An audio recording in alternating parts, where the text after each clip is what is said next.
welcome to the 5th DSC Podcast for this academic year 2021 to 2020. And for this month of November, we'll be focusing on HIV awareness particular. This is a topic that's not really talked about that much, especially in this country where it has one of the highest rates of HIV. Have you ever treated someone with HIV sa dental clinic? I've treated someone sa UE na parang suspected. How did you guys learn about sex? Oh my God, sex talaga. Ang hirap tumakas nun. Ang hirap talaga. Miguel, ayaw kong panoorin mo to dahil ayaw kong umiba yung perception mo ng babae na they're just there for sex. They should be respected and they are people. Mag-rubber dam ka. Rubber dam? Rubber dam? Paano yun? Kasi parang condom, parang kasing latex. Parang ginanon mo. Pwede. Pero eto ate, I'm curious. How do you guys practice safe sex? Actually, tatanungin ko lang yung partner ko kung ano ka ba? Are you practicing check? Yun na lang, doon lang ako nagbe-base kasi wala naman ako ibang magagamit eh. Like, ano bang ginagamit mo? Kamay. Diba? The old people can't teach if they're teaching something na nung generation pa nila. So, Kuya Emil, was there ever a time na Parang you were kasalanan ko. scared? Kasalanan ko. Welcome to the 5th DSC Podcast for this academic year 2021 to 2022. This is your host, Thea Gatchalian. And I am Miguel Dos Reyes. Thank you for hanging out with us again this month. Okay, so we've talked about our professors before. We've also shared horror stories and gave focus on mental health for the past few episodes. We even relished the role of youth in society just in time for elections.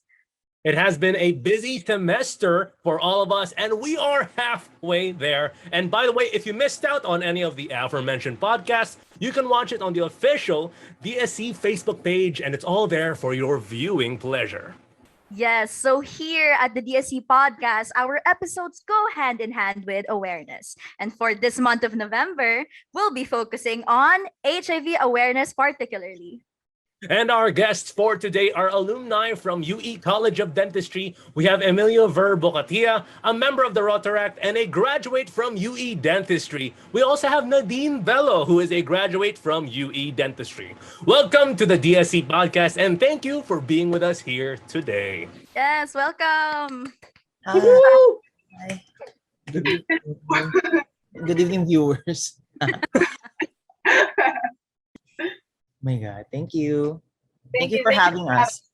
Yes, super. We're so delighted to have you here today.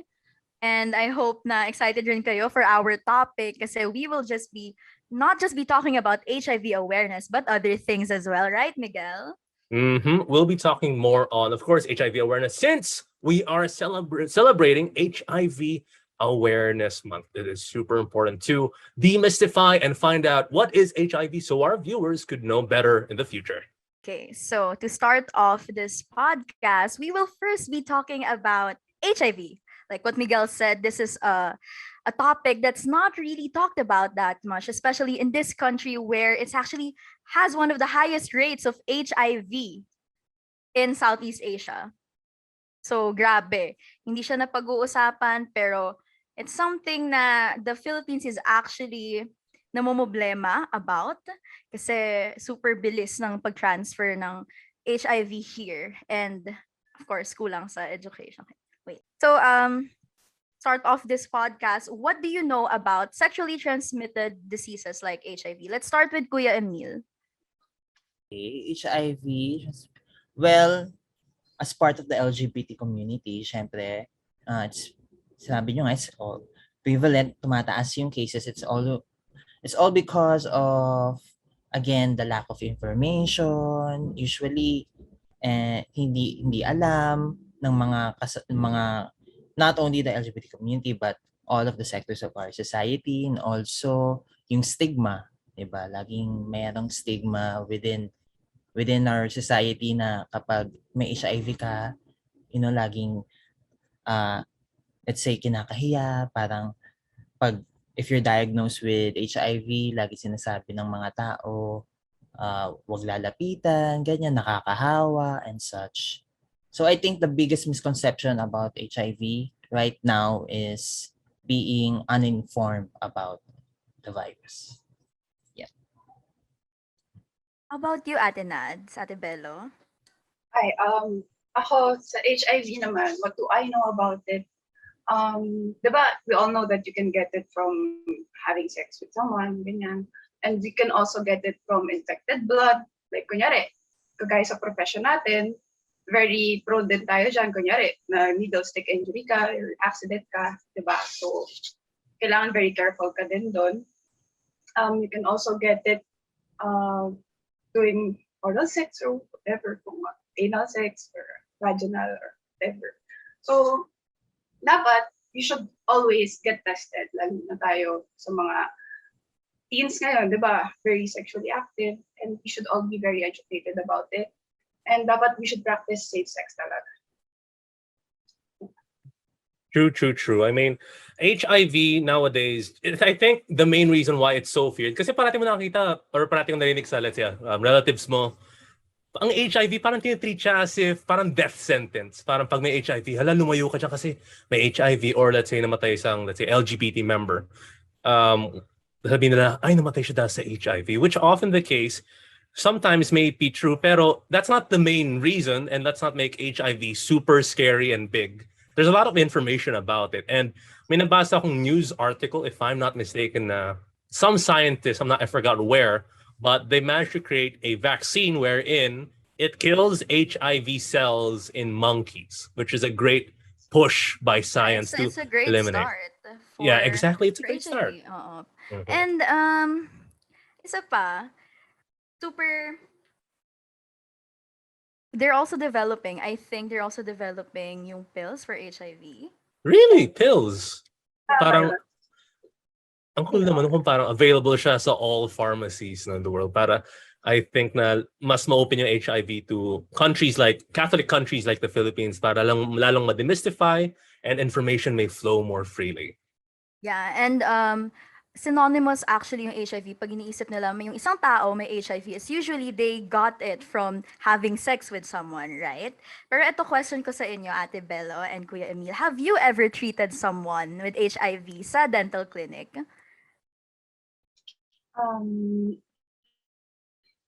No, never. Pero I've treated someone sa UE na parang suspected because patients, yung history niya and mga stuff. So, parang kailangan sobrang doble ingat ka. Yun lang. Pero you were never scared of treating him or her naman or them? Siyempre, takot. Aha. Pero parang, wala long procedure. So, Alam naman natin yung importance ng long procedure, especially pag bumabalik-balik yung patient. parang napansin na lang after na Parang hindi pa kasi ganun ka nakita yung symptoms nga nung oral diagnosis. Parang wala pa siyang cancer source or whatever. Tapos no, parang patapos na yung case, tsaka na lang nakita na parang, uy, ba't ang dami yung cancer source? Ganyan. So parang, Anong case to, ate? CD? Hopefully, CD. ano siya? Ano nga ba to? First case ata yun? Basta endo. Endo. Okay.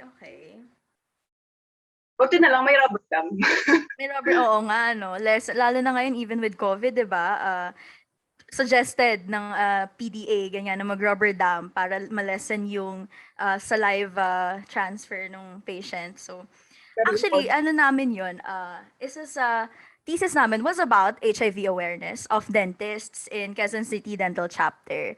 So we found out na a lot of dentists actually have low level of knowledge when it comes to HIV, particularly how the disease is treated. So medyo hindi pala sila aware when it comes to retroviral drugs na pwedeng ibigay sa patient. And some dentists actually think that HIV was curable. There's a higher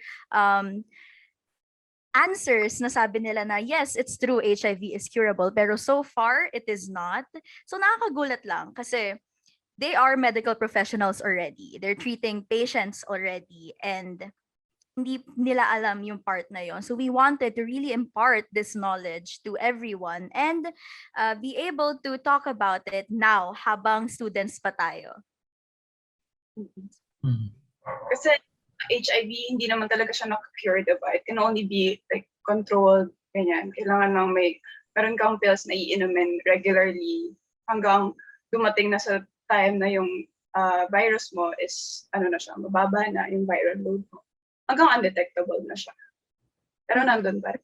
Pero there is hope, diba? Hindi naman laging hopeless. So, after knowing about STD in general and not just HIV, did you guys ever come to this point in your life na you were really worried about sexually interacting with someone? Siyempre, ako una. Oo. I mean, hanggang ngayon naman, pero yeah. Ikaw naman. Ako ba? Ikaw, Kuya Emil. Before, oo. Kasi every time na, my God, kwento ko ba? Hindi. Kwento mo na, Kuya, go. Hindi naman, it's always a matter of, pag-uusapan nyo kung if you met someone, you decided to do it, to have sex, or, kung basta everything should be consensual. You have to ask then, are you tested? Or if not, do you practice safe sex? So always ask. Ako ganun yung ginagawa kayo. Always ask. If tested, if he or she has multiple partners, kailangan does he or she practice safe sex? So yeah. Lagi naman merong may hesitation, especially if you don't know the person that well. So you have to ask. Yun lang naman talaga. Yeah. True. At the same time, then I think consent is also a major thing when it comes to interacting. And ako naman, I believe in the safety of contraceptives and how they protect us from STDs and such. Pero yung main fear ko talaga pagdating sa, let's say, HIV is yung blood, yung pwede ka mapasahan via blood. Let's say magkasugat ka somewhere, tas or worst case scenario, maturukan ka ng dirty needle, right? Yun yung main fear ko. It's not sex, but rather it's just how possibly na ma-injure ako and then next thing you know, I start exhibiting symptoms. So pagdating ko sa doctor, may HIV pala. That's the worst case scenario for me. Kasi I believe in the safety of contraceptions and how they're there to make sex not just for repopulation. Weird ang term, repopulation. Parang apocalypse movie. Population, but they're also for pleasure. It's there for making couples more together. Pero, of course, let's get a baseline understanding of what is sex. What is sex for us? Ooh, a bit of a weird question. Ako, sex is technical kasi it's being in with intimate contact with a person. It's between two people, diba? So it's involving, basta sex, like penetrating whatever. Tapos pero for me, personally, sex is connecting with someone on a deeper level. Parang you get to know the person better and parang magiging mas comfortable kayo sa isa't isa. It's being vulnerable towards someone and sila din towards you. So, yeah. I see. Okay, Kuya Emil? So for me naman, sex, sabi nga nila, medyo broad kasi sex could mean your, di ba? Your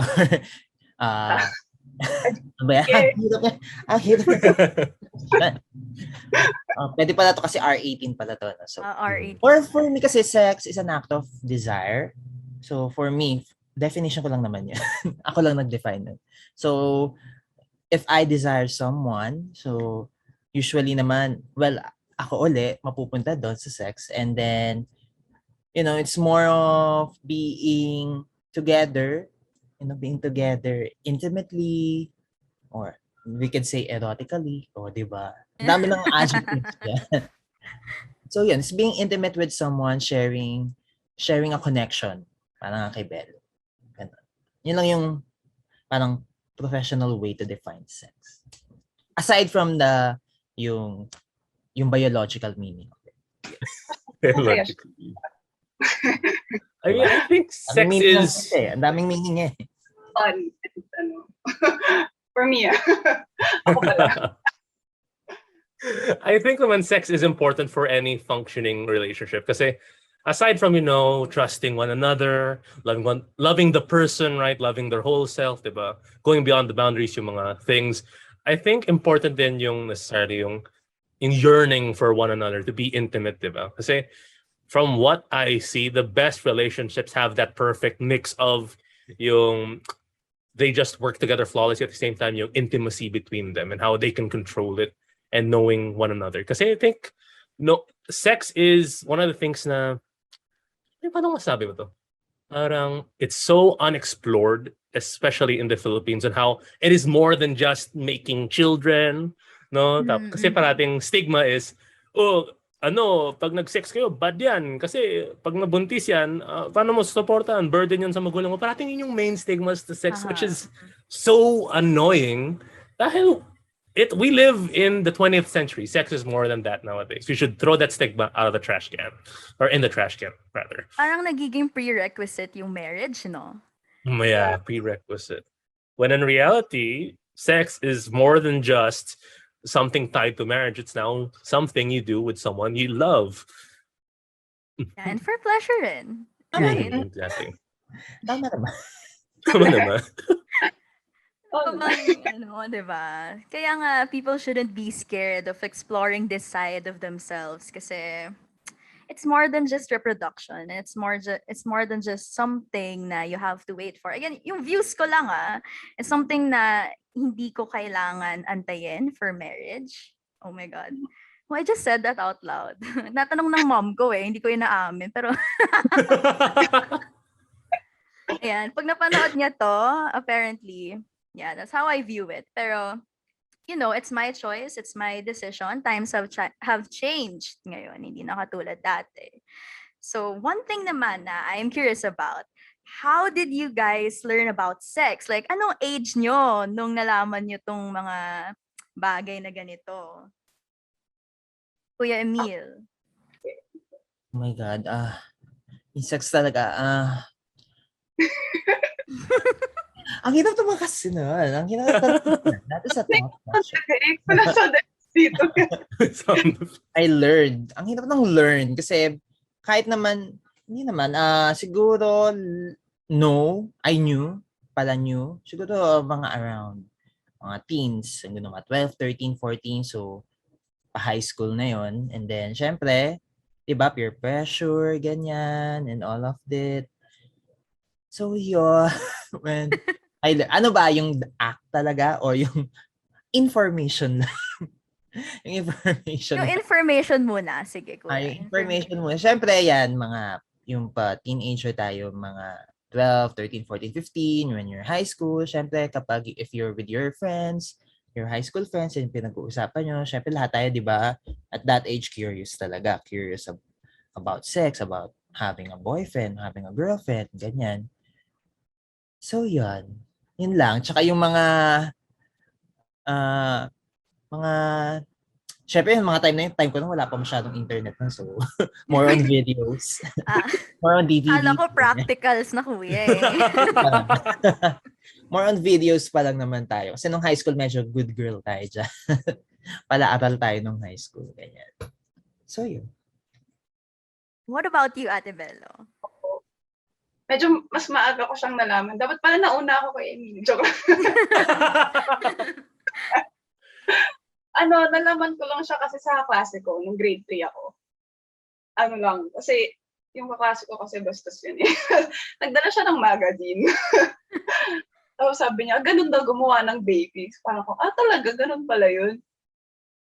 And I didn't think to ask my parents about it eh. Kasi, parang sabi niya secret daw yun, wag daw sasabihin, ganyan. Parang quiet ka lang. So parang ako natakot akong i-share sa pagulang ko kasi syempre grade 3 lang ako. Dapat ba alam ko na yung mga ganong bagay? Diba? So yun lang. Doon ko lang siya nalaman. Well, I think for boys, or rather straight men, kasi I grew up in an all-boys school, Don Bosco, Makati pa. Don Bosco. When I grew up in that school, syempre pag all boys, ang sex is something na almost comedic para sa amin. Kasi parang nakakatawa, or even more so, I found out about sex aside from, yung bata ako, nag-iisip ako parang, paano kaya ginagawa yung baby? Like, sa ihi ba may pwede gumawa baby or something? Ganun. Na-find out ko siya more on pornography, just straight. Kasi usually, pag sa boys, sabihin, bro, minapanood ako kagabi. Sobrang ano yan? It's this porn site. Parang, tapos syempre yung curiosity mo, punta ka sa internet, tapos mahuli ka ni mommy at daddy. Anong pinapanood mo? Sabi po kasi ng friends ko sa school, cool daw eh. Cool daw to. Like, anong po to? Ganun.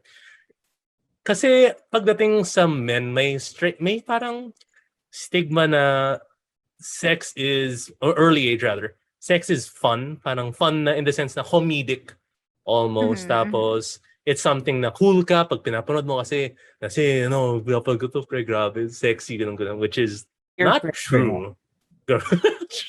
It's not true at all.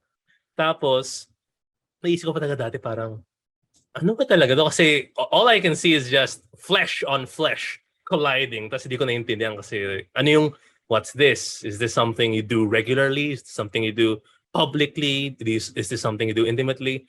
But luckily for me, my parents intervened at a relatively young age. Pero what about you guys? Have you ever asked your parents about sex or parang did they give you the talk na parang the birds and the bees? I think, tinanong ko siya before, parang tinanong ko yata sa nanay ko, parang, ilang beses po kayo na nga? Ilang beses ka ba? Kasi parang sinabi niya, ang conversation kasi namin ng mother ko, parang about sa aming magkakapatid. So parang in-ask ko din niya, paano kami nabuo, ganyan? Sabi ng mom ko, 3 times lang namin ginawa yun, kasi 3 lang kayo. So, yun. After nun, okay na. Nag-move on ako sa another topic. Ganon. Ito sinasabi yun. Bata pa ako nun, siguro mga around 8. Yeah. Sinabi rin sa amin, bata kami, 3 beses lang daw. 3 kami. Same lang din. Pero ang smart ng parents mo, Grabe naman. 3 time, 1 time. Oo, ang galing eh. Wala nang try. Wala nang try. Wala. Di nangyari yun. Kaya nasa isip ko na parang, 3 lang pala. Oo nga, no? Kasi nga 3 lang din kami. True. I think that's one of the better ways to break it to a child. No? What is sex? I know. We did it thrice kasi 3 lang kayo. Kung may 4, magulat ka. Okay. Pero at least natanong mo yung, I remember, ako nung bata ako, yung kapatid ko, parang tanong ko sa dad ko, so kailan kayo nagtabi ni mom? Kailan nabuo? Bakit hindi ko alam yan? Kasi I used to sleep at their room nun before, nung bata pa ako. So I was genuinely curious, kailan? Paano? Bakit hindi ko alam? Hindi ako nagising? Or anong reason for them to nagawa nila na hindi ko alam? Pero of course, they laughed it off. I think meron rin silang a bit of a stigma, no, Miguel, na na-awkward din rin sila na sabihin sa atin. Pansin mo, parang dinododge nila yung questions. Yeah. Diba? Kasi I believe na baka maisip na iba yung pag-understand natin ng information kasi baka intindi nila na, hala, ginagawa to, baka magkaroon tayo ng fear or even worse, parang, how do I say this? In a country like the Philippines, man-normalize natin, which a lot of people really oppose against. Well, for me, I found out about, binigyan ako ng the talk. Actually, hindi ako binigyan ng the talk eh. I never got the talk. I'm 20 and I haven't gotten the talk ever. Di ba ako kinako sa magulang ko na parang, anak, matanda ka na. Ganun usually. Sinabi lang sa akin is, one time kasi nahuli ako. Nanonood ng the unholy videos on the internet, so to say, di ba? Nahuli ako ng nanay ko, may kailan nang ginagawa mo? Pinapanood mo yan? Like, bawal pa na to? Tapos isang time, pag uwi ng dad ko after ng night shift niya sa office, sabi niya, bago ako mas-first ko, sabi niya, Miguel, ayaw kong panoorin mo to dahil ayaw kong umiba yung perception mo ng babae. That they're just there for sex. They should be respected and they are people. Tapos tumatak talaga yun sa utak ko dahil hindi siya sex talk, pero it's more of respecting women because seeing how pornography treats women, they really don't treat them in any good manner. Sure, you may say na parang, lang sila, sex workers, they're doing it for the job, pero its portrayal is still not something that kids should learn. They actually, Kids, Yung actually na treatment dapat 18 nila, plus ka, no? diba? Yeah, the treatment, diba? Bastos, may harm. In reality, women, hindi naman ganyan ng sex. It doesn't like that. Because sex is very personal and differentiates from person to person. Kasi lahat naman tayo iba-iba yung gusto. Yeah, iba-iba yung preferences. Pero props to your dad, na he opened up about something deeper than you were expecting. True. Okay, Yeah. medyo True. Amen. Thanks, Dad. galing ng dad. Bongga yung ganun. Mm-mm. Dad, pag Parenting, pinapanood mo to. something na I'll do kapag parent na. Actually, kasi I think naman na kailangan talaga i-normalize sex, but not necessarily to the sense na, how would I say this? To the sense na you do it whenever you want kasi you still have to take into consideration consent, what the other party feels like doing, whether or not you're acting just on yung parang, whether you need to find out kung if this is an addiction or is this just something you need to do. Parang gano'n. Kasi it's very complicated and complex to the whole scenario dahil basta madaming holes and lefts and rights that one takes before truly finding themselves, and how sex is also linked to a personal identity of a person. That's true. And there's so much more na hindi pa napag-uusapan, no? Hindi lang siya yung actual act of doing it. So, kailangan talaga ng sex education in our lives. So, how important do you think it is, Ate Nadine Belo? Important siya. It's very important to me kasi it helps the youth today to practice safe sex. And nalalaman din nila yung consequences of their actions. Dapat kasi matutunan na nila to at an early age. Like high school, ganon, teens. Kasi diba, as early as that time, nag-explore na tayo. Yeah, curious na tayo yung time na yun. Kasi sex is a natural part of life. Hindi mo naman siya mapipigilan eh. So, mangyayari siya. So, mas okay na educated tayo. Tsaka it proves then na if you're well educated in sex, na parang mas nape-prevent din niya yung teenage pregnancies. Mas naging aware talaga yung mga bata. Yan lang. Meron ba ate, nagkaroon ba kayo ng sex education during high school? Wala actually. More on from my mom kasi doctor siya. So, parang, yun. Tinanong ko lang, kasi alam niyo ba yung, di ba yung may commercial nung bata tayo? Or buhay na ba kayo? Grabe naman! Ano yan? Anong commercial? Yung frenzy condoms. Akala mo candy. Akala, oo eh. Parang ano yan? Ba't ang kulay? Kasi diba ganun yung nila, makulay siya, yung banana. Yung marketing niya, no? Parang flavorful. So, tinanong ko yung mami ko, Mami, ano to? Sabi niya, pag nagsisex yung isang lalaki tsaka babae, ginagamit nila yan, ganyan. So, yun na yung parang basically talk namin ng mami ko. So, doon ko lang siya nalaman din ng mas maayos, hindi lang doon sa kaklase ko ng grade 3. Pero, buti ate ha, ikaw, sinagot ka. Ako nung tinanong ko yung mom ko, hindi niya lang ako sinagot. I kept on asking her. Like, ini-ignore niya lang ako. Literal, ini-ignore niya lang ako. Parang wala siyang naririnig. And I never got that answer for her. And I wish I had. Kasi like, I had to search. Ano ba to? Ano ba yung condom? Ano ba yung frenzy ba? Yun. Mom ko, kaya rin siguro ganun siya ka-open about it. And hanggang ngayon, open kami about it na alam din niya na lesbian ako. So, alam din niya lahat ng ginagawa ko. So, yan. Yan naman. What about you, Kuya Emil? I actually agree din with Belo kasi I believe din na sexual education is very important, especially at this day and age na nasa information age na tayo, and also not all of us have the parent or the parents of like Miguel na pwedeng i-inform yung anak niya about the importance of importance of sex, kung the moral implications of it, ganyan. And I believe then na it should be taught since not all of us have,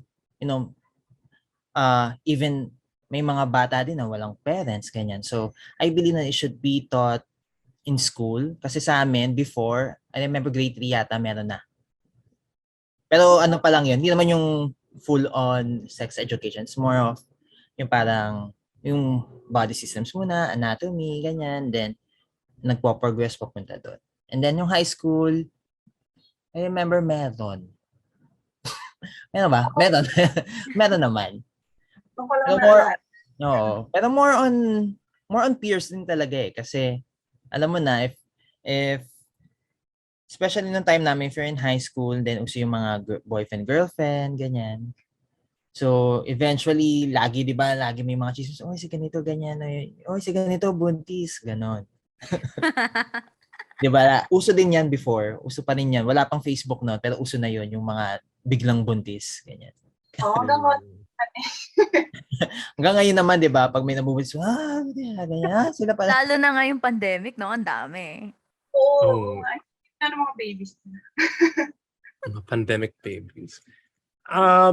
Ako naman, the most sex education has been explored in terms of education talaga. Like say sa school. Kasi dapat naman talaga sa school tinuturo ang sex ed eh. Not by the parents. Kasi pag parents, baka iba-iba yung perception nila. Kasi iba-iba yung, how would I say this, yung pagtuturo. Kasi baka iba super conservative na yung usual stigma. Tapos iba naman super open. Sa school ko, no high school, tinuro lang sa amin is yung LGBT. Ibig sabihin ng LGBT. Hindi ba LGBT plus, LGBT lang. Like L stands for lesbian. Ibig sabihin, ito yung G, gay, B, bisexual, T, transgender, yun lang. Tapos yun lang. Para na-include lang siya as a topic sa health class namin. Tapos yun lang. Yun nga, like, that's sa, nung kinausap ko yung friends ko, sabi na, wala kaming ganyan sa school namin, ha? Wala kayong, di pinag-usapan yung sexuality, tsaka yung consent sa school niya. Wow. Parang medyo advanced pa rin school namin. Pero if you think about it na advanced siya, it's not really. The most I learned about sex ed is akalain mo, coming from a Catholic university, is galing sa theology class sa professor namin na lalaki. Sabi ng professor na lalaki, tumatakto sa utak ko, sinabi niya, na men have the duty to protect women. But it's not as protecting women from harm because women can now handle themselves in the world. Men must protect women from pregnancy. Men must use contraceptives, unlike women, because women contraceptives have chemicals that affect their hormones. It's better for men to sacrifice a part of their pleasure to safeguard the woman's future. Tapos dinagdag pa siya. Tapos parang sinabi niya sa amin itong boys. Like, sa buong part ng class, nasa harap lang kami boys. Tingnan niya kami parate, parang, boys, okay, sa amin po to. Okay, sige po, sir. Tapos ito yung huling line niya. Sabi niya, if man makes woman pregnant and he leaves woman, he is no longer man. Sige ko, oh shit. Sige po, thank you so much po, teacher. Promise po, gagawin po namin yan. So, imagine mo, di ba, how late na natutunan ng estudyante ang importance of contraceptives, importance of protecting the other party, di ba? Making sure na their interactions are safe, clean, and especially, di ba, mas may iwasan ng teen pregnancy. On the topic of teen pregnancy, how important is it knowing to use contraceptives? What age should we start? Diba? Kasi it comes with sex ed, puberty. What age should it start?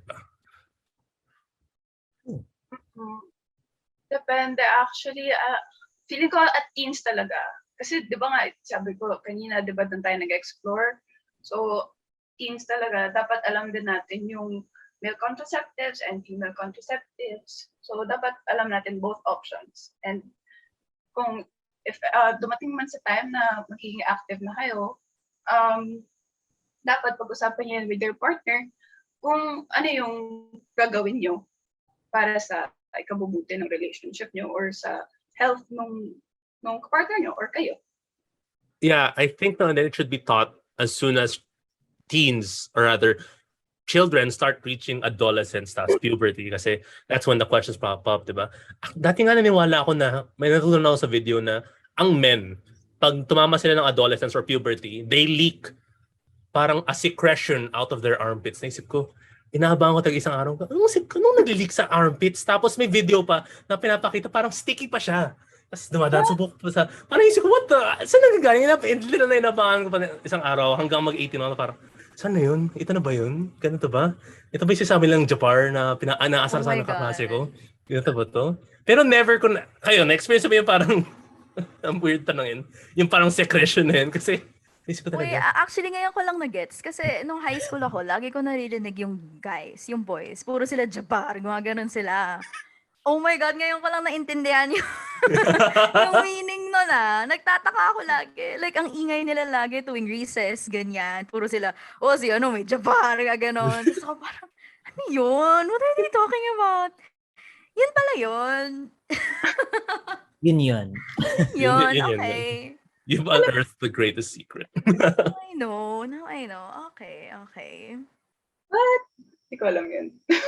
Yeah. Kasi girls as girls, di ba ate? Hindi natin alam eh. Sa ako alam ko yan, nung high school pa lang alam na namin yan. Isa there or something. On the topic of, let's say, contraceptives, diba? What do you think is more important? Male contraceptives or female contraceptives? Ako, may definite answer na ako. Thanks to my theology professor. Thank you, Pastor. Kuya Emil. What's important? I think it's both important. Ang difference lang is male contraceptives are easier.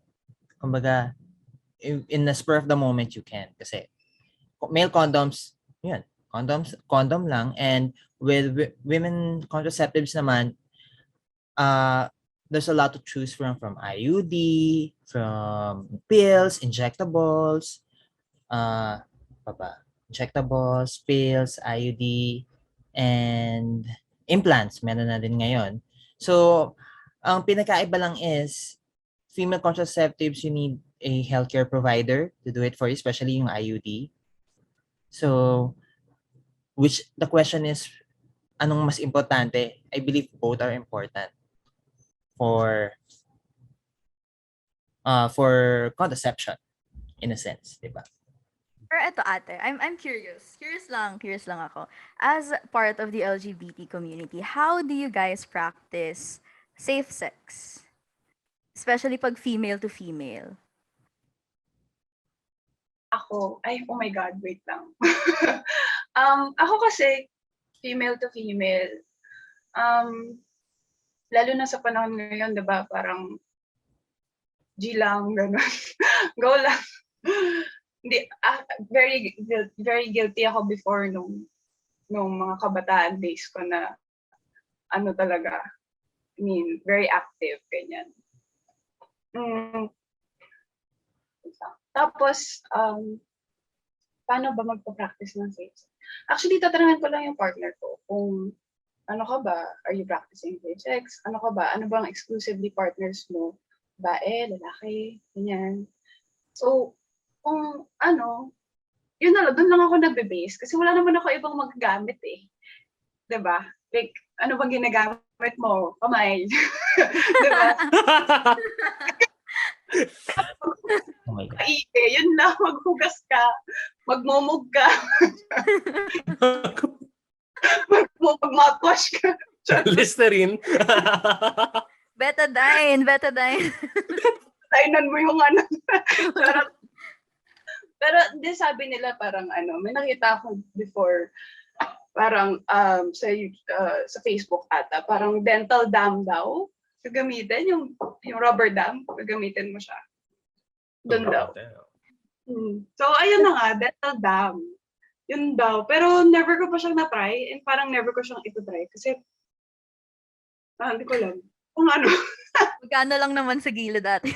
Hindi ko mararamdaman. Charot! Or 18 So hours. it's more on transparency in your part. Transparency with your partner if they've ever encountered or nagkaroon na ba sila ng any sexual disease before? Kasi when it comes to getting STDs or HIV, pag female to female, it's very, very rare. So, makukuha mo lang siya pag, kunyari, yung partner mo nag-engage in male na interaction, or kapag, kunyari, nag-share kayo ng sex toy sa iba. So, doon mo lang siya So, or minsan oral din pala. Pwede mo rin siya makuha sa oral. So, kailangan careful ka rin doon. So, kung very, very, active ka sa kung kani-kanino, mag-dental dam ka na lang. Mag-rubber dam ka. Cover down. Rubber dam? Paano yun? Sa iba ginamit. Tutorial time. Igamit mo lang daw, tapos ganun. Kasi parang condom, parang kasing latex. Parang, parang Okay. para sa hindi kasi alam yata ni Miguel yun. So, parang siyang, yung texture niya, parang condom. Okay. Ganun din, pero kasi, hindi siya naka... Square lang siya. Square lang siya, square. Square lang. Pag ginanon mo, pwede.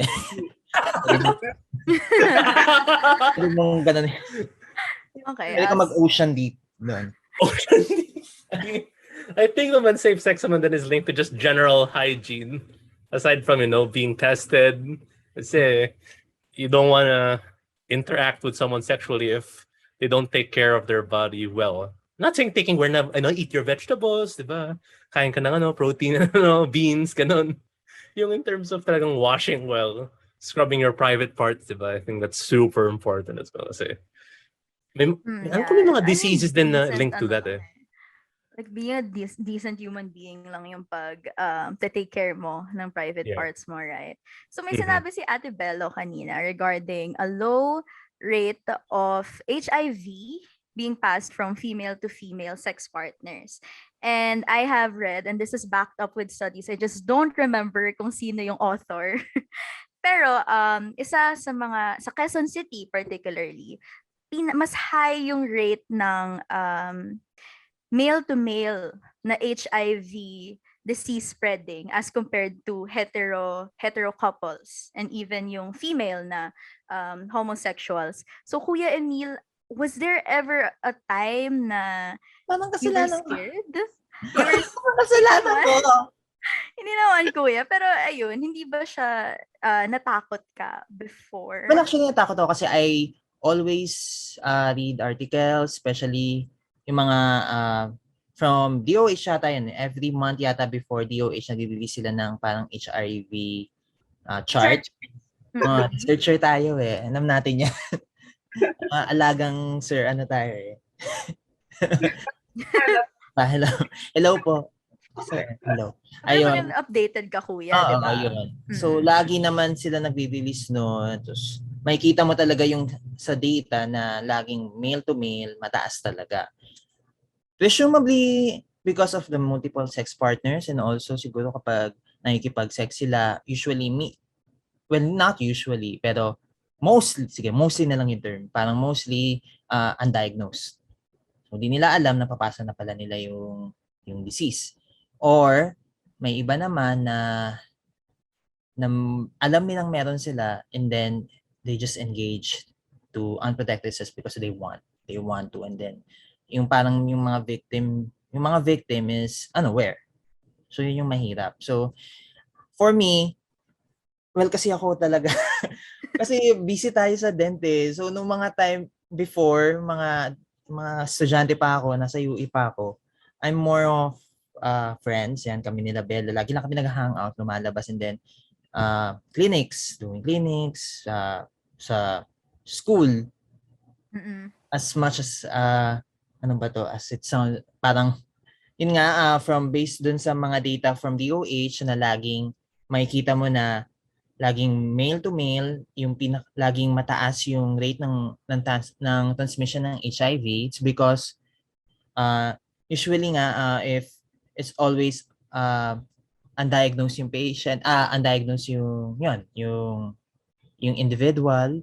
So kung mag-i-engage sila ng unprotected sex, unaware siya na papasa na pala niya yung disease. And also yung there's a story naman, meron lang nakikita ko lang sa internet story naman na alam niya but hindi niya mapigilan yung sarili niya. That's why he still engages in unprotected sex. So yung mga victims niya unaware.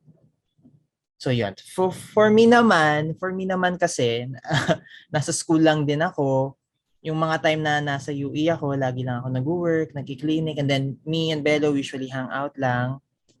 So ayun, mostly ako kapag I try to date, usually talaga tinatanong ko if you're engaging with multiple parties and practicing unprotected sex. So, yun. Ito kuya, I have a question regarding the high incidence of HIV sa male-to-male partners. Do you think yung fact na hindi sila makakabuntis since it's male-to-male actually give reason for them na magkaroon ng multiple partners? Therefore, parang hindi sila natatakot na they're not thinking about using condoms, ganyan, or participating in safe sex kasi andun yung idea na, hindi ko naman mabubuntis tong partner ko kasi male din siya. Meron bang ganun na stigma? I think it's more of the sexual lifestyle. Kasi, sabi nga nila, di ba, ang sabi nga, pag gay daw, since lalaki pa rin daw, so, yung libido is mas mataas pa kasi sa straight guys. So, pero ako, I don't believe in that kasi hindi yun parang ang tawag doon hindi siya applicable kasi parang ginagamit mo lang yung orientation mo as a way to get more sex, diba? Parang an excuse lang. Very unexcused term. So ayun. So I think it's more of the high libido and then yung lifestyle. Yung sexual lifestyle and the appetite. And sa gay community kasi talaga medyo prevalent talaga yung multiple partners, especially if kasi sa amin parang madali lang yung parang okay. I'm single, I don't want any long-term relationship at this point, so sex lang yung habol ko. So we do this and then go home. Parang ganon. So madami, 'di ba? Isipin mo, ilang kayo. So madaling usapan lang usapan lang talaga. Kasi even my gay best friends, talagang syempre open sila about sa sex life nila sa akin. And nagugulat lang din ako. Na bigla lang, nasa Manila ako kanina. Meron akong nasa WNH staff ako kanina. Biglang ganun lang. So parang, anong ginawa mo doon? Ba't di mo ako pinuntahan sa UE? Parang ang super dali lang sa kanila. And I've never asked him this question before. And I'm glad na I've asked you kung bakit pala ganun. And super dali lang for other people. Yun din talaga yung, for me, I think yun yung parang major reason. Kasi, kung ano yung gusto ko, gusto rin niya. Kumbaga, wala nang paligoy-ligoy. Yun yung term. Wala nang paligoy-ligoy. You want sex, let's have sex. Let's separate. And then, pag girl kasi parang, wait lang, baka ma-attach ako dito. So, di ba, minsan nga, di ba, kaya nga yung unang-una, yung define yung what is sex. So ako, yun nga, sinasabi ko, act of desire. It's an act of desire. Kasi you can have sex without love. Well, for me lang naman. Ewan ko lang sa inyo. Pero yun, so, disclaimer lang dyan, baka mabash tayo dyan. Ayun lang naman. Kasi di ba, for me, totoo yun. Kasi, katulad nga na sa amin, di ba, pag-uusap pa lang, gusto ko may pag-sex, sex tayo. Then after nito, di tayo magkikita. Probably last na yun. Sana all, Di ba? Ganun tayo. Same rin ba, Ate Belo, sa female to female? Ako pag ganyan yung setup, kunyari sabihin, lang fugu-fugu lang, ganyan. Wala, mag-e-end up na magkakainlaban kayo. Diba, Emilio? Diba ganun yun? Oo Kaya careful ako Talagang mga boom, shibli. Kasi baka ma-attach baka ma-in love, di ba? Di ko ina-expect yung parang this level of communication pagdating sa relationships na ganito. Kasi usually, in terms of the straight world, pag heterosexual, parating posting terms na ghosting yung sa sobrang toxic almost kasi ang daming things surrounding it, di ba? Kasi sobrang influenced by, I'm assuming, films, di ba? Yung kasi sobrang romanticized yung idea of it na people try to achieve that in a straight relationship na in the end nagiging toxic lang. I applaud yung level of communication. It's so rare. Kasi hindi mo ina-expect. Halos no? Parang clear na, okay, you just want to do this? Okay, then let's go. Pero lang, wala nang poking around the pond, I would say. Okay. So aside from, relationships and such, let's go back to the topic of HIV. What's the one thing you hope to learn about preventing HIV?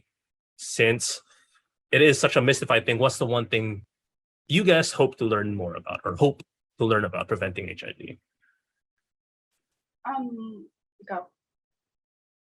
What's the one thing I hope to learn? I guess dito na lang sa Philippines, yung the way that our government is implementing yung HIV awareness, 'di ba? Yung how our citizens, yung mga nasa laylayan nating mga kababayan na merong HIV, paano sila makaget ng, kasi alam ko there's a law na free, you can get it for free, yung mga ARVs, mga antiretroviral drugs para sa medication nila. Yan. More of what I'm hoping to learn is kung ano pa yung pwede nating gawin para maging aware pa yung mas marami pa nating kababayan. O, di ba? Thank you for that beautiful answer, Kuya Emil. Okay, what about you, Nadine? Parang I want to be more aware of HIV management. So, I mean, syempre prevention is better than cure, pero what if you get it, diba? So, yun na nga, parang pareho din ng kay Emilio. Where do I get the medication? And kung paano ko siya gagamitin. Hindi rin kasi masyadong well-versed yung mga tao doon about it. Kasi nga, hindi enough yung education about sex and HIV. So, yun lang. Yun yung gusto ko, maging mas aware. And sobrang ironic kasi super bilis talaga ng isa sa mga pinakamabilis na rate of infection ng HIV nasa Philippines. Like, yung Philippines medyo una eh. So, nakakapagtaka lang kasi the government is not doing a lot about it. And I know that there's a pandemic and medyo mas problem yun ngayon. Pero honestly, it's been going on for so long. And even before the pandemic. So, bakit hindi siya binibigyang pansin? Yun yung isang genuine question ko talaga while I was doing my thesis. Sabi ko, bakit hindi na pag-uusapan to? Why?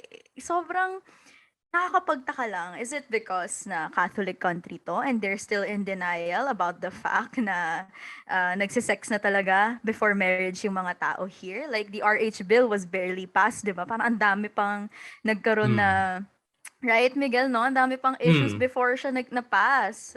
Yeah, kasi ang daming groups na nag-advocate na there is other methods to just, parating sobrang close-minded ng conservative groups, tapos how they just see it as, if you don't want to get HIV, just don't have sex. Which, in reality, sure, that's a way, pero that's the worst way of introducing it to people that just don't have sex. Hindi natakot ka pa sa sex. Wala na. It might alter your future in terms of the sexuality and your sex life.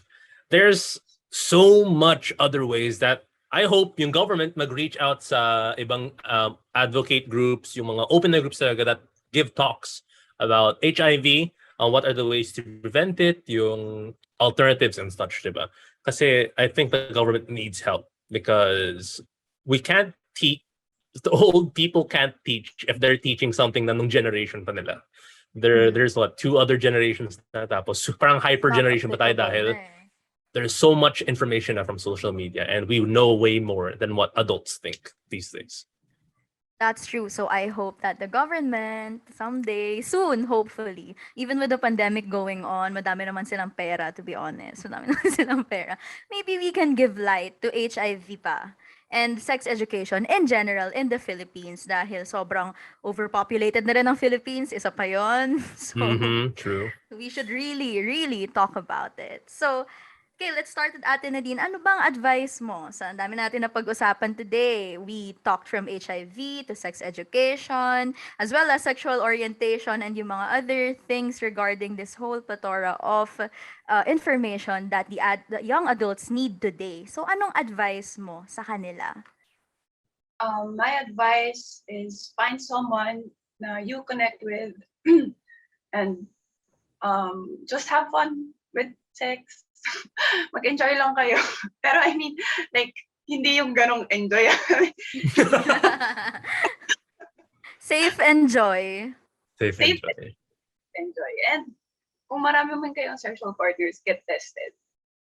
What about you, Kuya? Anong advice mo to every young adult out there? Advice to young adults, I guess it would be keep yourself informed. So, titignan nyo yung mga information, especially about HIV sa mga, like, of course, DOH, sa mga trusted sites. And katulad natin, mga nag-research tayo dati. So, based on sa mga sa mga legitimate source like PubMed and such. And also, so for young adults, aside from keeping informed, for me kasi sex is a natural way.